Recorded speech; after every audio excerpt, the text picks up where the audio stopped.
بسم اللہ الرحمن الرحیم۔ مومنین اکرام، صف اول کے معروف یا ذاکر جناب سردار وسیم العباس بلوچ صاحب سے ایک ذاکر صاحب نے پتوکی میں ایک مجلس کے دوران انتہائی بدتمیزی کی۔ چونکہ وہ بدتمیزی کرنے والے سید تھے تو وسیم العباس بلوچ صاحب نے انتہائی ہمت، حوصلہ اور استقامت سے حرمت سادات کو سامنے رکھتے ہوئے ان کی بدتمیزی کا حوصلے کے ساتھ، استقامت کے ساتھ جواب دیا۔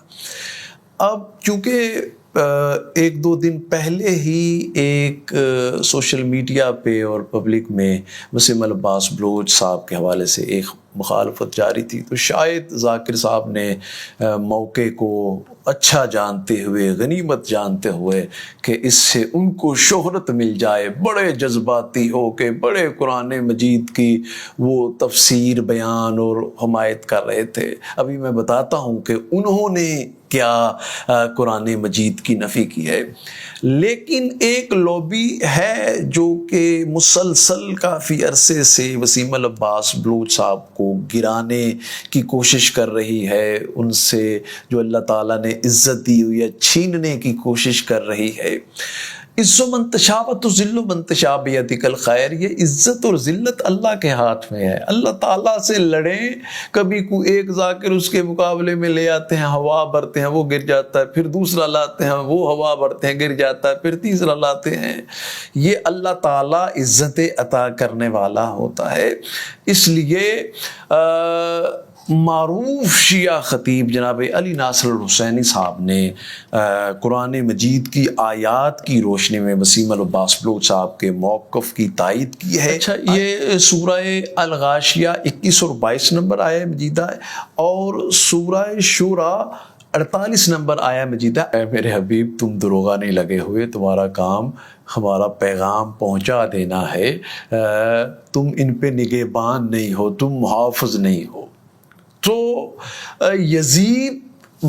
یزید کیوں نہیں ہدایت حاصل کر سکا؟ سوال ہے۔ نمرود، فرعون، شداد، ہدایت تو پہنچائی نا پیاری ہستیوں نے، نبیوں نے، آئمہ نے، لیکن کیوں نہیں حاصل کر سکا؟ کیوں؟ ہدایت اللہ نے اپنے ہاتھ میں رکھی ہوئی ہے، ان کا کام ہے وہ پہنچا دینا ہے، یہ ہدایت یافتہ ہیں اور پہنچا دینا ان کا کام ہے۔ لیکن ذاکر صاحب کی ایک ویڈیو سامنے آئی ہے، ذاکر صاحب کہہ رہے ہیں خدا نے لگا لیے ہیں کربلا میں ڈیرے، وہ چاہتا زمانہ مجھے حسین کہے۔ یعنی قرآن مجید کی بھی نفی کر رہے ہیں، فرامین اہل بیت کی بھی نفی کر رہے ہیں، اور وہاں مجلس اعضاء میں کتنے جذباتی ہوئے ہیں اور لوگ پکڑ رہے ہیں اور وہ عزت اور تعظیم کر رہے ہیں، روک رہے ہیں ان کو۔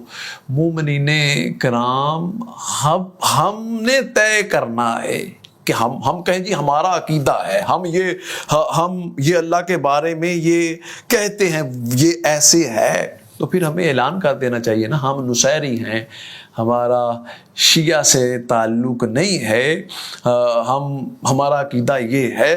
چونکہ انتہا پسند، تکفیری، ناسبی تو پہلے ہی شیعہ نے علی کو کافر کہتے ہیں، تو آپ پھر کیا کریں گے جب عدالت میں جائیں گے؟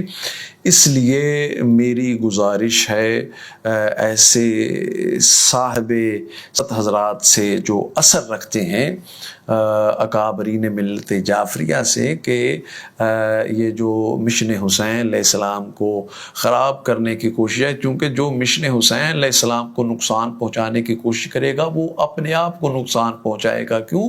اس مشن کو قیامت تک قائم رکھنے کا وعدہ اللہ تعالیٰ کا ہے، کیونکہ حسین علیہ السلام نے اللہ تعالیٰ کی وحدانیت کے لیے قربانی دی، اپنا سب کچھ قربان کر دیا۔ اللہ فرماتا ہے جو میری مدد کرتا ہے میں اس کی مدد بھی کرتا ہوں، اسے ثابت قدم بھی رکھتا ہوں، جو میرا ذکر کرتا ہے میں اس کے ذکر کو بلند کر دیتا ہوں۔ تو یہ اپنا نقصان ہے، تو ہمیں اس مشن کو نقصان سے، اپنے آپ کو نقصان سے بچانے کے لیے اور مشن حسین کی تکمیل کے لیے، تاکہ وہ ہم اپنی کوشش کر سکیں جتنی ہماری کوشش ہے، تاکہ ہم مشن حسین علیہ السلام کے لیے اپنی خدمات پیش کر سکیں، اس لیے وحدت سے رہیں، اتحاد سے رہیں اور ایسی نفرتوں سے بچنے کی کوشش کریں۔ اللہ تعالیٰ تمام عالم اسلام کی حفاظت فرمائے۔